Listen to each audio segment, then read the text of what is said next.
As many of you know, tonight's program is part of the Craig Buteau author series. This endowed series brings award-winning and New York Times best-selling authors to Louisville. In September, the series welcomes journalist, author, and Louisville native Clara Bingham on September 27th. She will discuss her latest book, Witness to the Revolution, Radicals, Resistors, Vets, Hippies, and the Year America Lost Its Mind and Found Its Soul. The story of the turbulent year when the 60s ended and America teetered on the edge of revolution. Programs like the Craig Buteau Author Series, Summer Reading, and our How-To Festival happen only with the support of individuals like you. Your gifts to the Library Foundation enable great programming, allows us to buy books, provide technology, and enables new construction like the South Central Library, which is currently under construction. Brochures with more information are available in the back of the auditorium, or you can go to the Foundation's website at lfplfoundation.org. And we would like to thank you for all you make possible. Tonight, after the author speaks, we'll open the floor for questions, and during the question period, we ask that you think of questions in advance and step up to one of the two microphones on either side. It's important that you use the microphone so that everyone attending can hear the question. And as always, Barnes & Noble will be selling copies of the books back in the back after the event, and we'd like to thank them for making this program possible. We will also be giving away a free book as a door prize, which we will announce at the end of the program, so don't rush out and miss your chance to win. And as always, the person who wins the door prize will get the coveted first person in line at the signing table after the program. Without further ado, tonight's speaker is a professor of English at the University of Evansville and an Ernest Hemingway scholar. He is the author of several works on Hemingway and is the general editor for the Kent State University Press's Reading Hemingway series. He is also the author of 2 novels. His book tonight combines thorough research and never-before-published memorabilia to tell the story of one of the country's greatest storytellers.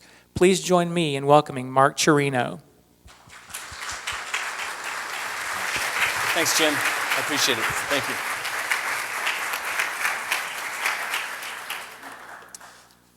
Thanks so much, everybody. How are you? Hello, Louisville. I hope nobody minds the little bit of rain that I arranged to simulate the end of A Farewell to Arms. It's so nice to see everybody, particularly because as a literature professor, to see people who are here by choice. It's quite a thrill. It's not something I get every day, so I really appreciate it. Before I begin, I would like to thank the Louisville Free Public Library for inviting me here, David Kniss, his whole team, Burkhart and Kay, for their thoughtfulness and hospitality. It's really a singular honor for me to speak at the Craig Buteau Author Series. I am well aware of the caliber of guests that have preceded me, so I've prepared my remarks tonight with their high standards in mind. And I'd also like to thank all of you for taking time out of your busy days and busy lives to join us all tonight. It's gratifying to know that there's a wonderful place like this wonderful library where we can all gather to talk about literature. I'm not being falsely modest when I totally acknowledge that you're not here tonight to talk about Cirino and his books, but to talk about Hemingway and his books. And I'm totally okay with that. I feel exactly the same way. I live just down the road in Evansville, Indiana, and it's always fun to come to Louisville. This morning I had coffee at the Starbucks adjacent to the Seelbach Hotel, so I gave a toast to Tom and Daisy Buchanan. I hope those kids keep it together, you know. Some people need to go back to read The Great Gatsby, but that's okay. It's okay. Here's what I propose to do tonight. I'm here ostensibly to talk about my new book, Hidden Hemingway, which I hope you all will enjoy. It's a coffee table book with about 300 images culled from the various archives in Oak Park, Illinois, Hemingway's birthplace and hometown. My co-authors and I have accumulated these relics and photographs and documents and arranged them and organized them so that we might possibly tell Ernest Hemingway's life story through objects. However, rather than blow through all of these images and spend a few seconds on each of them, I'd prefer if you enjoyed the book at your own pace So instead, what I've done is take just a few representative images, things that we might develop into larger points about Hemingway, things that might tell a story about some significant aspects of the man. After that part is over, after that aspect of this speech is over, what I would like to do is focus a little bit on Hemingway the writer. Hemingway, among all other writers, I think we tend to focus on his outsized persona, and we sometimes forget why exactly he's so important to American literature. So I wanted to make a point or two about his writing, and I could put up his words to show you exactly what I'm getting at. The third part is the part I'm looking forward to the most, I confess, which is the question and answer session, and I can hear from all of you, or seeing how many people are here, some of you. And Hemingway, I think everybody has their own Hemingway, and so everybody has their own perspective, so I really look forward to hearing yours. Okay, so why don't we start? And the first question is, what is Oak Park, and what was Oak Park to Ernest Hemingway? So Oak Park is a sleepy suburb west of Chicago, and Oak Park is famous for being the home of Edgar Rice Burroughs, the author of Tarzan, Frank Lloyd Wright, the most prominent architect in American history, and Hemingway. And Hemingway, possibly the reason that if you were asked to think of a place which you would associate with Hemingway, I bet several places would come to mind before Oak Park. You probably think of Paris, or Pamplona, or Milan, or Kenya, or Key West, or Northern Michigan, or even Kansas City or Toronto, rather than Oak Park. And this is his birthplace and the place where he grew up. Why is that? Well, one reason might be that Hemingway didn't really immortalize Oak Park in his writing. He wrote about all those other places. And Oak Park, as he said, I gave it a miss.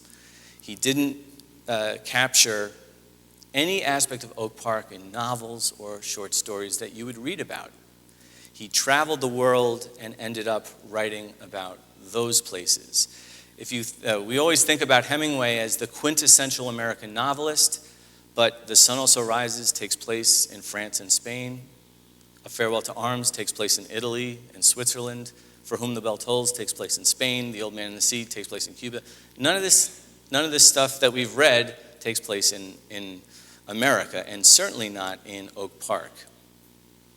One of the quotes that is most often attributed to Hemingway and Oak Park is that Hemingway purportedly said that Oak Park is a place of wide lawns and narrow minds. It's so good that we really wish he said it, right? But he didn't say it, and he should have said it, and maybe he thought it, probably he thought it, but he never said it. It's just one of those mythical statements that Hemingway supposedly said but never actually said. The internet is has a field day with this kind of stuff. But it's probably representative of how he actually felt about his hometown. And those of you who might be from small towns know that it's not always a simple relationship. That to Hemingway, Oak Park was religious, conservative, traditional, monotonous, boring. It's the place where his parents were, right? So how good could it possibly have been? And here are Hemingway's parents. On the left is, well, you would have known which was the left and which was the right, I'm confident. Clarence Edmonds Hemingway was his father, and Grace Hall Hemingway was his mother. And Clarence was a doctor, an avid outdoorsman. His mother was a music teacher, a would-be opera singer.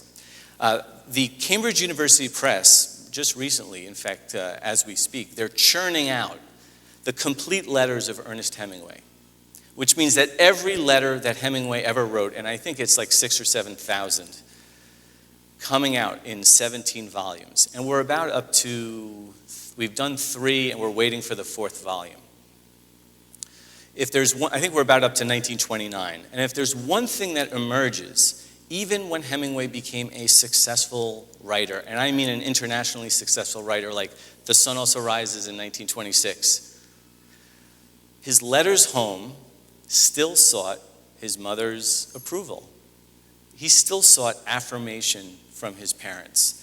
And unfortunately, the stuff that Hemingway wrote, his writing style and his themes were too raw. They felt it was too vulgar. It didn't honor God. And so Hemingway's parents were critical of Hemingway's work. So as Hemingway was being read by the millions, as James Joyce and Gertrude Stein and F. Scott Fitzgerald were praising Hemingway, he wasn't getting that same kind of support at home. And this was something that he was always resentful of.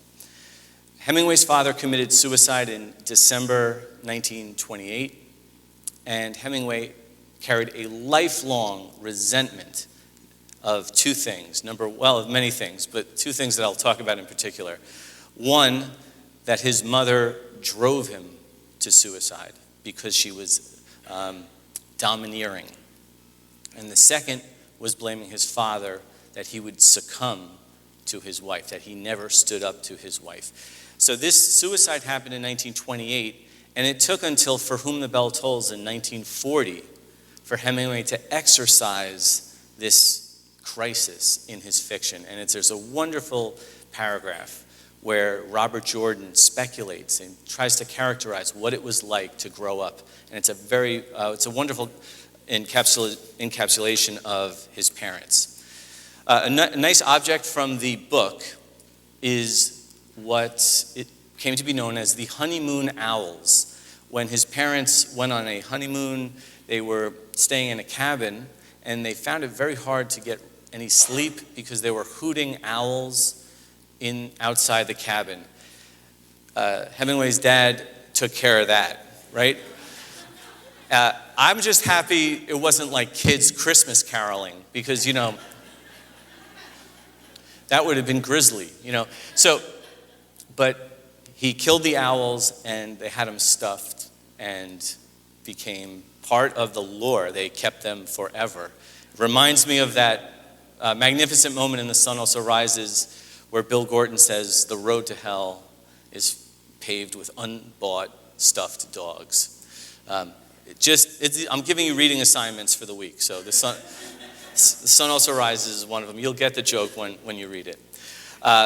Anytime that a discussion of Hemingway and his family arises, the first thing that people always say is, "Hey, wasn't Hemingway dressed in like girls' clothes?" And as the childhood pictures in my book, Hidden Hemingway, reveal, yes, because that is Hemingway on the left and his sister on the right, dressed identically. That's Marceline, who is a year and a half older, and his mother, I probably don't need to say it now, but his mother desperately wanted another daughter. And to the point where Hemingway's first several years he had a girl's haircut and girl's clothes.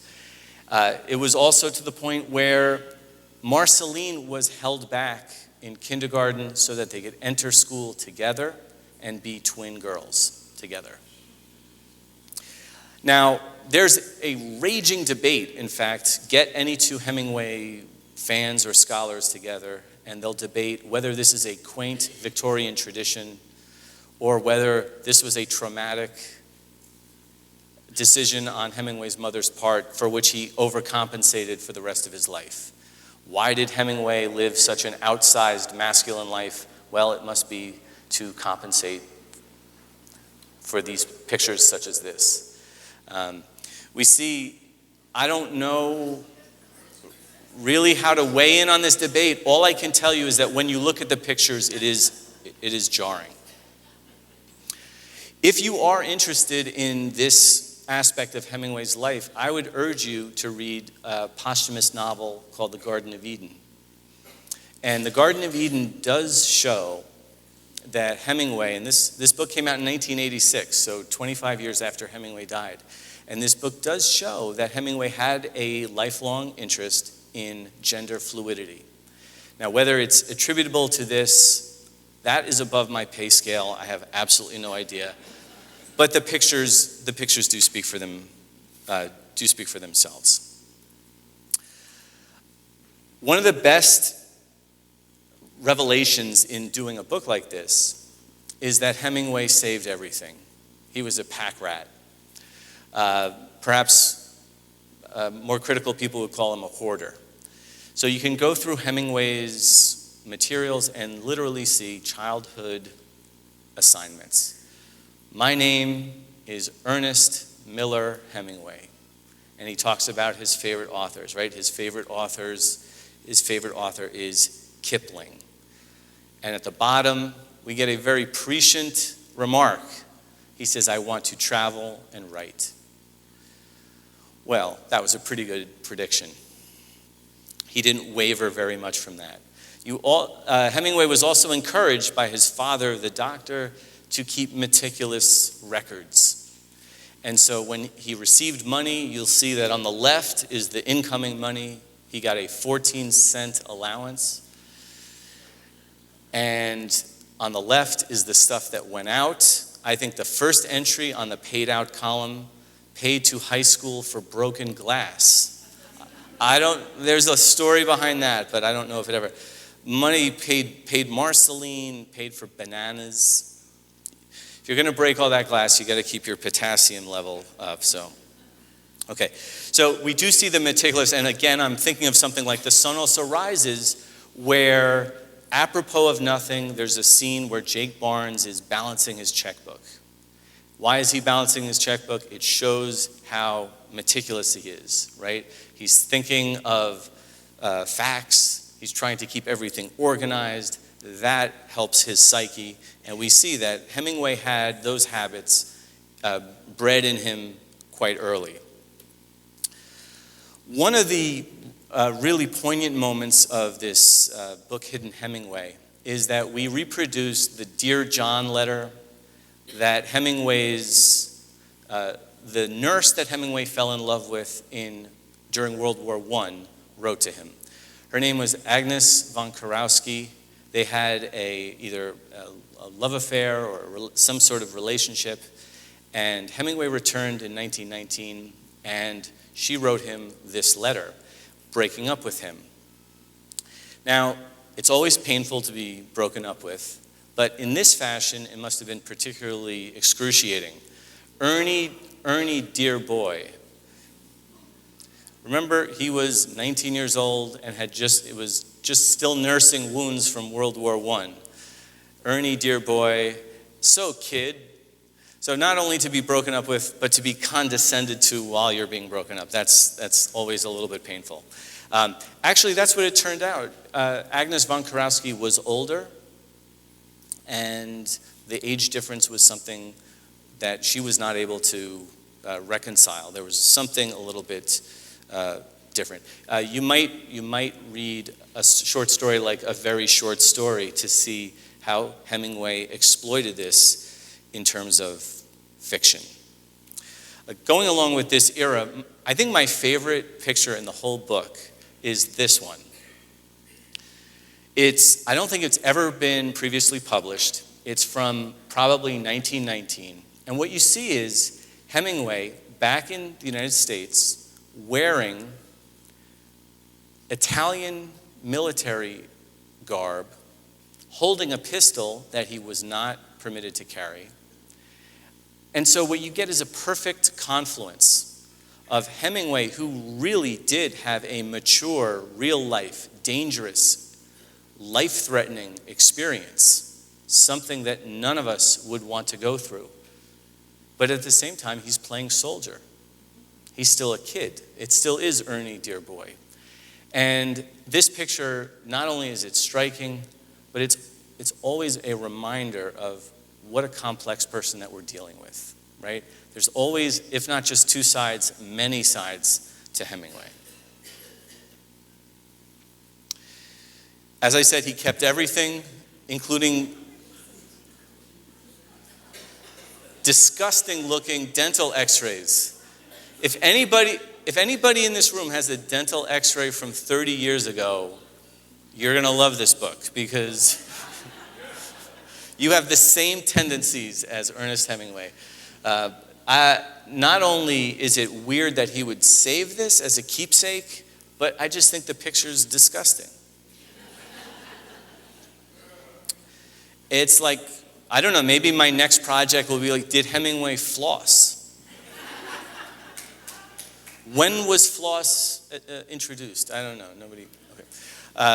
The final, one of the final letter that I want to talk about, the final aspect of this book, is that many of you might know that at the end of Hemingway's life, he was having serious mental problems. And he was being treated at the Mayo Clinic for depression and paranoia, and he was getting shock treatments. And he was completely unable to write or to really function in any kind of a normal way. But one of the letters that we found in the Oak Park archives was a letter to his friend Ray Olson, a former buddy from childhood. And the letter is so warm and so nostalgic. It says, oh, I remember that fishing trip that we took. Coming out to this clinic was great, just so I could get your letter. I'm thinking about the old times, blah, blah, blah. You see in this writing, it's written in women's handwriting, so it was probably dictated to a nurse. At that point, Hemingway would have been unable to even compose a coherent sentence on his own. But it brings everything back to Oak Park, and it shows that despite the kind of a tumultuous, tense relationship, there was at the heart of it some sort of warmness. And so anyway, that is one of my favorite pictures in the book. Excuse me. All of this was to talk about aspects of Hemingway as a person, as a figure, how he grew up. But I think we should never forget who he was as a writer. So I wanted to make a couple of points about that before I hear from you. The most important statement that Hemingway ever made about his own writing exploited the metaphor of an iceberg. And his iceberg theory of writing states, if a writer of prose knows enough about what he is writing, he may omit things that he knows, and the reader, if the writer is writing truly enough, will have a feeling of those things as strongly as though the writer had stated them. So I want you to think just for a second about the implications of this kind of theory. If you are going to write by omission and suggestion and restraint and being implicit rather than explicit, you're saying a lot about how you feel about communication and art and storytelling. You may think about this in your everyday life. If somebody asks you how your day was, do you say, well, the alarm went off. Alarm clocks are weird, blah, blah, and then you start there and then you take us minute by minute through your day? Or do you say things like, don't talk to me about work. You don't want to know. Don't go there. And some in a weird way, if you say don't go there, that kind of makes everybody else want to go there. That you can actually draw the reader in by omitting important details. I think the single sentence that illustrates this the most is in Hemingway's posthumous memoir, A Moveable Feast. But before I put this sentence up, I want to give a little bit of background. In 1921, Hemingway was doing journalistic work and went off on a trip away from Paris. His first wife wanted to surprise him by visiting him and bringing up all of his writing. So this means the novel and stories that he'd been working on, all in a satchel. Okay, do you see where this is going? no thumb drives, no carbon copies, no emailing it to your own Gmail account. This is it, right there in the satchel. And of course, she loses it in a train station. So then she has to go on to tell Hemingway, oops, Just imagine being the person who had to tell Hemingway that you lost the novel he was working on. Just think about that for a second. So anyway, Hemingway is remembering this event in his life. He rushes back to Paris because he can't believe that the year or two that he's been working on this material is going to be gone. But Hemingway says, "It was true, all right. And I remember what I did in the night after I let myself in the flat and found it was true." And then he goes on to something else. And the extraordinary aspect of this is that he tells you that he remembered what he did. Of course, he doesn't tell you what he did. So he's leaving it really to all of your imaginations about what is the range of things that Hemingway might have done. What would you have done if you found all of your work had disappeared? What do you think Hemingway would have done? What is the worst thing that he could have done? What did he probably do? So all of these questions are going to go through your mind. Now, if he had said, "It was true, all right, and I went into the room and I broke a lamp, I was very mad," that's the end of the story. But with a statement like this, he's given you the tip of the iceberg. I remember what I did, and leaving the rest, all the emotion, all the unpleasantness, the trauma, for you. So you may read this sentence and go, "Excuse me, it's all well and good that you remembered it. How about cluing me in on it?" So anyway, this would be a perfect roundtable to say, like, what do you think Hemingway actually did? And step one is identifying that Hemingway is using the iceberg theory. Step two is to figure out why. And he's probably not using the iceberg theory when the memory is pleasant. If he remembered what he did, "I forgave Hadley, my first wife, and I proceeded to sit down and write all the stuff better than it was before, and I became a best-selling author, and I won the Nobel Prize," the end. If that had happened, I bet he would have told us that. He's submerging things that are actually unpleasant. And what this leads to, this sort of submerging things that are less than pleasant, the logical extension of this theory is the second thing I wanted to deal with about Hemingway's writing, and that is the way that Hemingway dealt with people at war. And before I start even looking at Hemingway's language, I would again just ask you to think about your own lives. If you are a veteran, if you know somebody who is, and you ask them about their service, they say, "Oh, well, I'm so glad you asked. Here's what happened." But that's never been my experience. They've always answered in generalities, suggestiveness. It's been very hard to get some kind of action or scene or emotion. That tends to get buried away. And so you might think of it that anytime you talk to a veteran, or at least most of the veterans that I know, there's a version of the iceberg theory. Why? Because it's not very pleasant to talk about.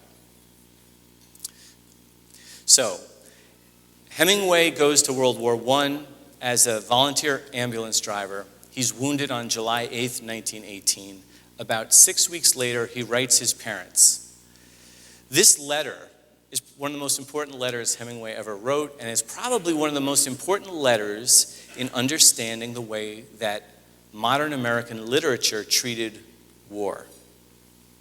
And if there's one thing that modern American literature has had to treat, it's been war, because it's been a busy 20th century when it comes to that.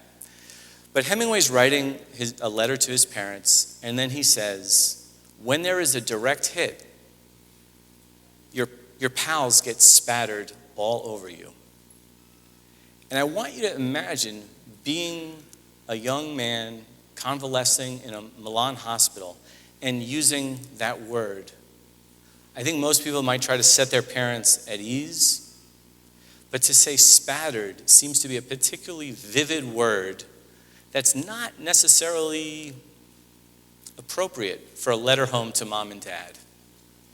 But this is Hemingway's quest to actually render experience the way it occurred. Likewise, in this same letter, he says, I wouldn't say war was hell, because that has been a bit overworked since General Sherman's time. But there have been about 8 times when I would have welcomed hell just on a chance that it couldn't come up to the phase of war I was experiencing. So Hemingway, even as a young man, before he's published a word of his writing, is trying to avoid the cliches that previous war writers have used. When General Sherman said war is hell, it wasn't a cliche. But that was his grandfather's war. That was Hemingway's grandfather's war. He understood, he intuited that the 20th century saw new warfare, and it would require a new language. If you say, oh, I'm here in World War I, war is hell, that loses its impact. It might very well be true, but you have to come up with new language. Spattered is probably a good place to start. And it's funny, it's conspicuous that Hemingway's always beaming, even if he's in a hospital bed. He's on crutches. He's an enormous ear-to-ear smile. The apotheosis of this notion is in A Farewell to Arms, 11 years later, 1929. This might be the most quoted Hemingway passage. I was always embarrassed by the words sacred, glorious, and sacrifice, and the expression in vain. Now, these are words that Abraham Lincoln used some of them during the Gettysburg Address. That doesn't mean the Gettysburg Address is bad or that Hemingway thought it was bad. He means it's no longer relevant. He had to invent a new language for a new century and a new warfare. I had seen nothing sacred, and the things that were glorious had no glory, and the sacrifices were like the stockyards in Chicago if nothing was done with the meat except to bury it. Abstract words such as glory, honor, courage, or hallow were obscene beside the concrete names of the villages, the numbers of roads, the names of rivers, the numbers of regiments, and the dates. I think this attitude has been absorbed in modern American culture. All you have to say is 9/11, and we are all in the same place emotionally. You don't have to say the day that terror visited. You don't have to ramp it up with false romance. All you have to do is say 9/11. We all know the reality. We all share the emotions. I was also struck when I think about the dates. Whenever I spend time in Italy, I can be walking along the street, and I'll look up to see where I am, because I'm usually lost, and I'll go to May 22nd Street.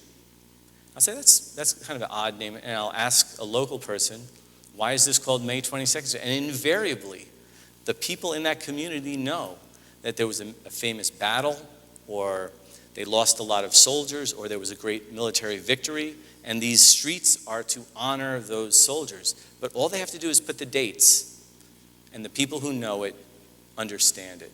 So the iceberg theory gives you just a hint at the emotions, and Hemingway's extension of that is to talk about objective fact rather than subjective emotion. And the great gamble that Hemingway is taking is that the readers are going to meet him halfway or more than halfway. He'll give you enough, but you have to supply the rest. I'm also thinking about if you've ever seen a movie from like the 1920s and or the 1930s. The actors are acting in histrionics and using these grand, exaggerated gestures. I'm sad, I'm angry, And then if you look at a modern actor, all they do is think, and the camera shows them thinking, and you can sort of wonder what they're thinking. It's a more participatory, more suggestive form of art. Well, that is my version of Hemingway the man and Hemingway the writer. thank you very much for your attention. I'm more than happy to answer questions or hear from you on any topic. Thank you.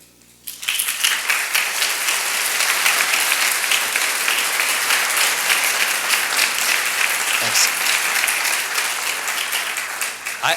I've been instructed to really exhort you to speak at the 2 microphones on the side so that your fellow participants can hear.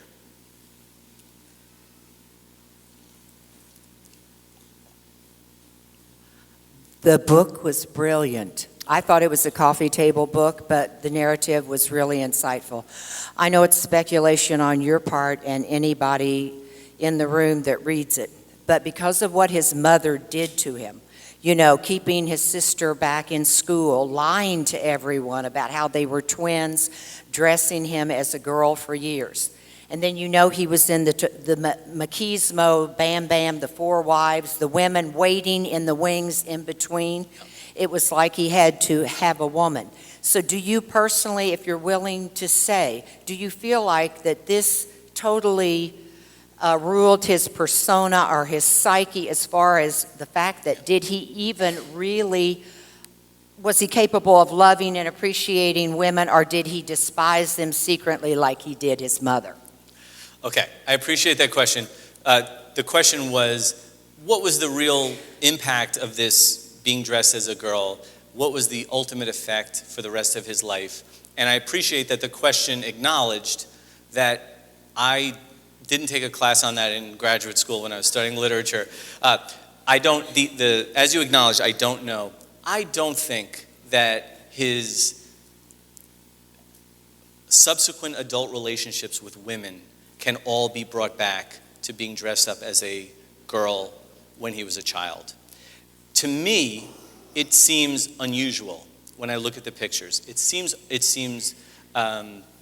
eccentric. Am I willing to consign all of Hemingway's later behavior for the rest of his life to that? I am not willing to do that. The questioner made a great observation that Hemingway had 4 wives, and he had a remarkable knack of waiting, making sure that the next wife was ready to be the next wife before disengaging with the previous wife. And so that is absolutely true. Now, whether that would take a psychoanalysis beyond certainly beyond my, but I guess my interest in this really rests in how it manifests itself in the books. And especially in Hemingway's later fiction, you really can see gender roles sometimes switching, particularly sexually. In Across the River and Into the Trees, in Islands in the Stream, there's certainly playing with what I would call gender fluidity. And so Hemingway had an abiding interest in that.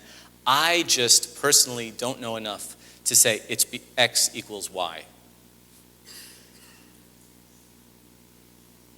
Other questions, please?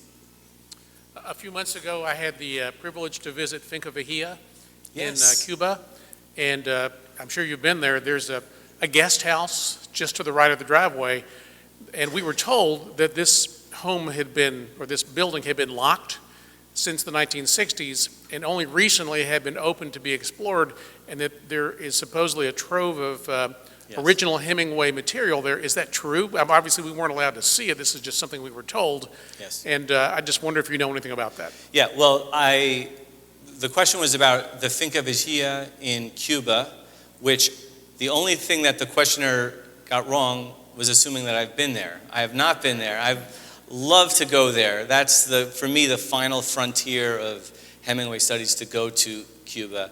The Hemingway Society, I think, is going to take a conference there in 4 years. I can't wait to go there. Yes, there's supposed to be an enormous amount of Hemingway material. There's some of it is starting to see the light of day, but there always seems to be more. By far, the majority of Hemingway material is in Boston at the John F. Kennedy Library and Museum. And to a Hemingway scholar, that's nirvana. To go into the Hemingway room right above the John F. Kennedy room, it's fantastic. There's so much stuff. But Cuba, his books, his materials, his letters. There is a lot of stuff there. We have access to some of it, but just not all of it. Thank you. In the that final letter that you showed us, that it looked like it had been written by someone else.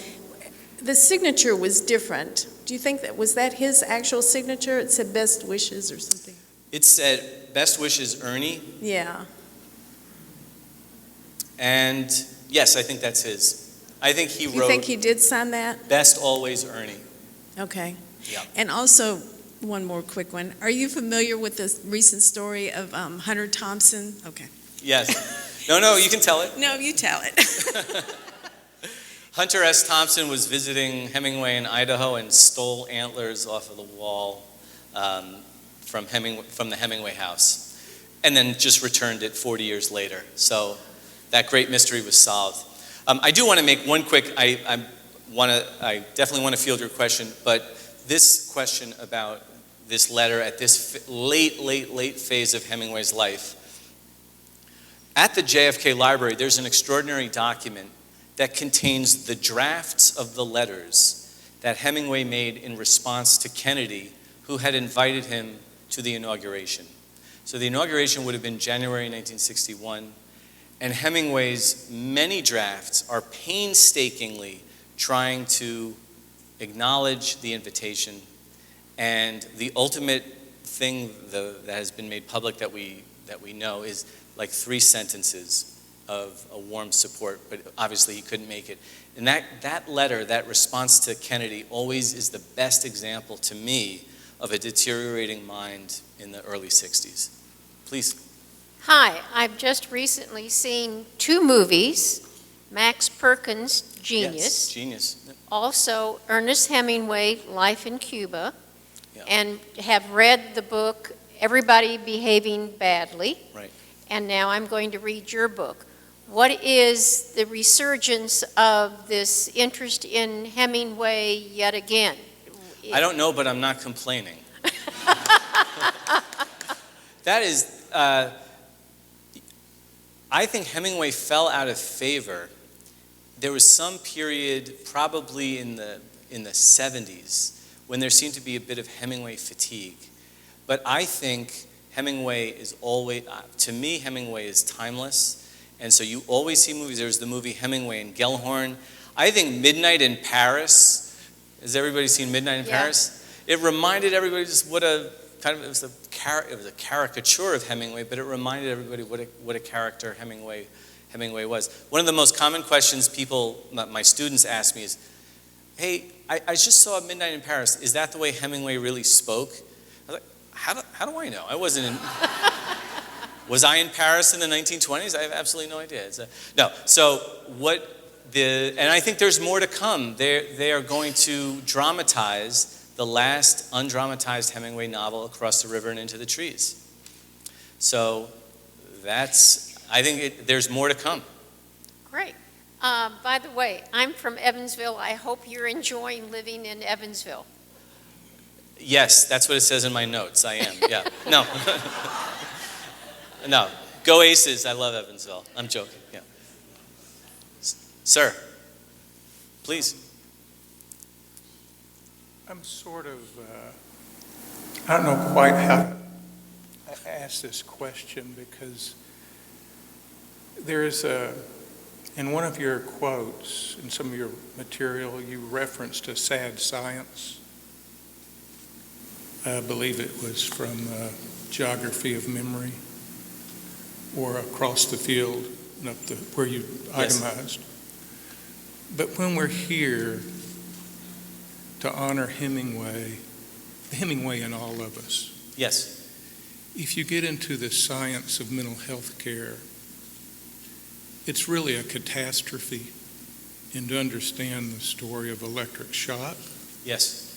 Or even to visit the narcotics farm in Lexington, for the horrors of drugs and alcohol carry with it a tremendous learning, destruction of people. Mm-hmm. So when you look at Hemingway, I'm curious as to how, in the iceberg theory, you as a scholar in this evening where the thinking advances on thinking, but to take it back to Hemingway's mental development and then sit in this audience as we age. We are being challenged by aging and disability. Yes. So the meds may not take care of the issue, but how and when do you think this country, this community, will atone for the hell that the individuals are put through, the families are put through, and the economies are kept from occurring? Well, I appreciate that question, and you know that as a literature professor, that's outside my purview, right? So all I can do is try to figure out how some of this stuff manifests itself in Hemingway's work. And I do my very best to avoid things that I don't know what I'm talking about. So the psychosexual aspects of Hemingway is one thing, and another thing that is certainly electroshock therapy and mental health. I am not a professional, so I can't pretend that I am. And another thing that people talk about a lot, even more so with Hemingway, is alcohol. What effect did alcoholism have on Hemingway, on his mental health, on his deterioration? And my only answer is I have absolutely no idea. I'm sure it didn't help. Do I know where mental health stops and alcoholism? Of course not. Do I know how they fed one to the other? I don't know. But in just in the celebration of the gift of life of this room, Yes. or this evening, the beginning, the ebbs and flows of the thinking of the collective and individual. Right. All I'm suggesting is that as a writer, to even wrestle with these words, that if you get stuck on a thought, whether it's a Virginia Woolf or a Hemingway Right. or whomever, there is the tragedy of losing people and not being able to bring it into the public. Right. Because there's usually an effort to cover up. Okay. Thank you. Thank you very much. Other questions? Do I have a favorite Hemingway book? My favorite Hemingway book is generally the next one I'm about to teach, or the next one I'm about to write about. I rotate them so I get very enthusiastic about the next one. Other than I can always find something interesting about the next one that I'm going to do. So that would be it. Sir? Yeah, I remember in college when, in the 60s, when Hemingway was still the rage. He hadn't fallen off the pinnacle yet. And we had a professor who wanted us to read all of Hemingway. So I read more of Hemingway than any other. Shakespeare was out by then. Mm-hmm. But sometime soon after that became this movement that said, no, Hemingway's just a very simple writer. We're giving him too doggone much credit. Right. And then he resurrected himself. Right. But your image of the iceberg Hemingway and all this below the surface, really, doesn't every writer and every intelligent person want to be viewed as an iceberg that has so much more than you see? And aren't other writers, isn't that used with a lot of other writers? It's used with absolutely everybody. Although I would say, let's take William Faulkner, for instance, or let's take F. Scott Fitzgerald. Their modes of description are much more effusive and explicit than someone like Hemingway. I'm going to point to a sentence that isn't up there, but you will not find a sentence like this in Fitzgerald or Faulkner. So it is an iceberg theory to an extreme.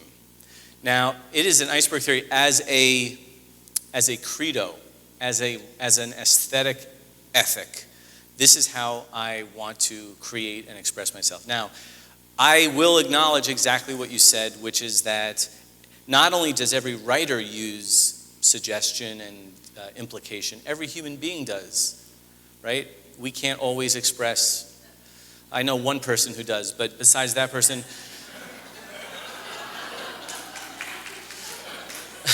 we can't always say everything that's on our mind, right?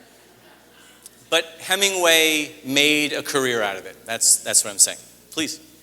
I read Hadley's autobiography. Yes. And she kind of hinted that the father was homosexual and, maybe Ernest had, was fighting that in himself. Yes. Do you think that caused him to become an alcoholic? Wait, say that last. Do you think that could have caused him to become an alcoholic? Again, you don't know. I mean, nobody does. I don't know. I don't know what caused him to become an alcoholic. But he overdid a lot of manly things. And he sure did. Yeah. No, he sure did, and I just am not equipped to know what caused those things. Well, Hadley hinted, so that's good enough. No, that's a common thing, is that you're not alone in saying that Hemingway was a repressed homosexual or something along those lines. I don't personally feel that way, but I'm certainly not this isn't my field. Okay.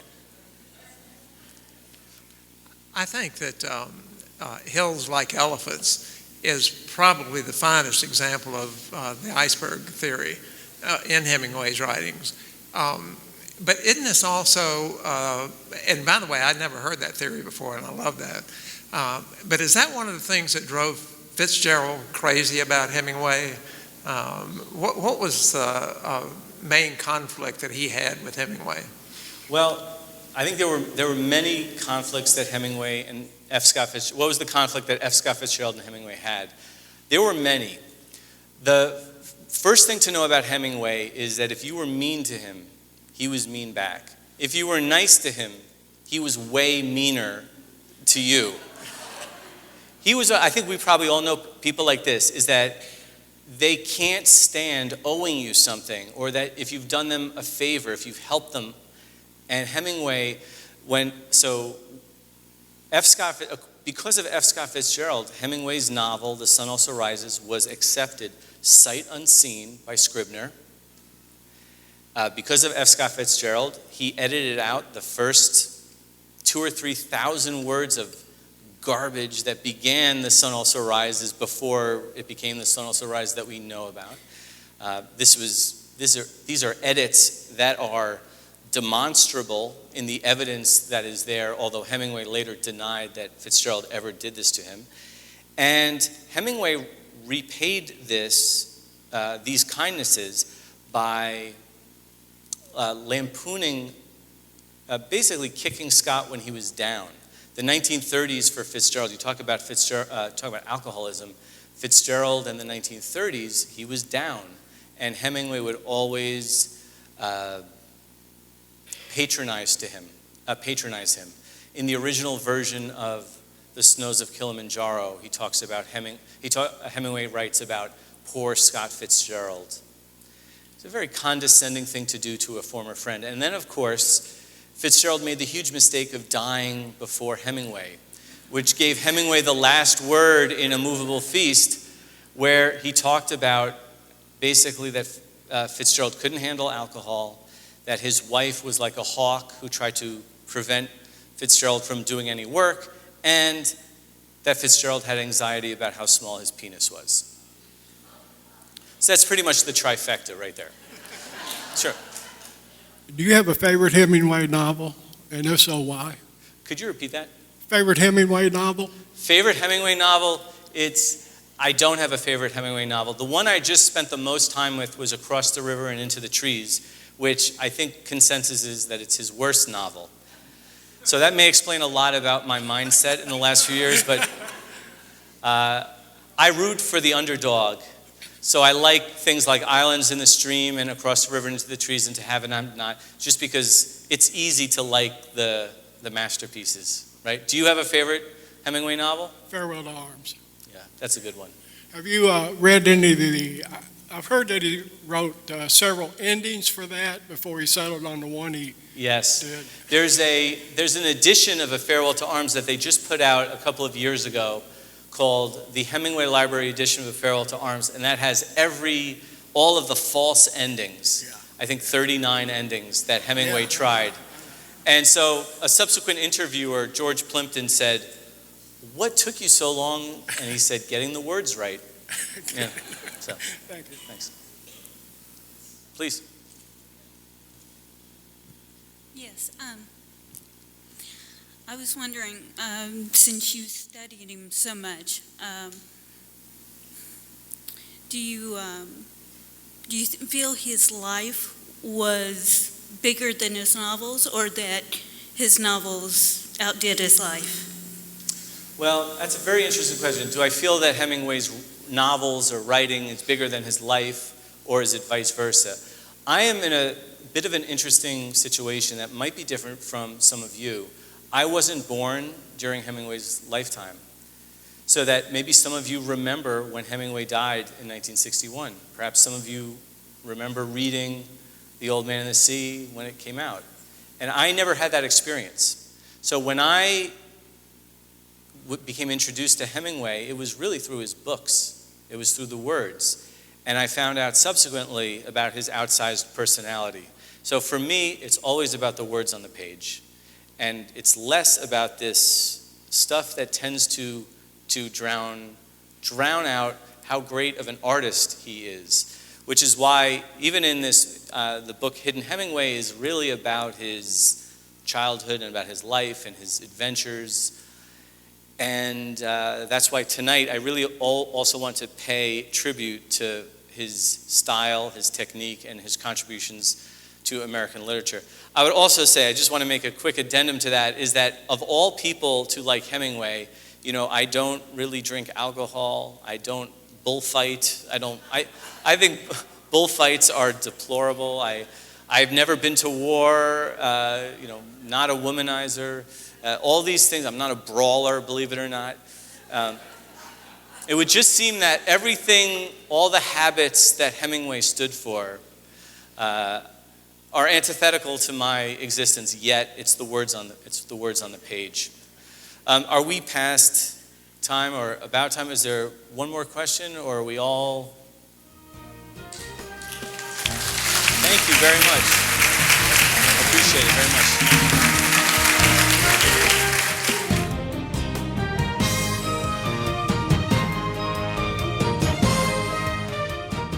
This has been a Metro TV production.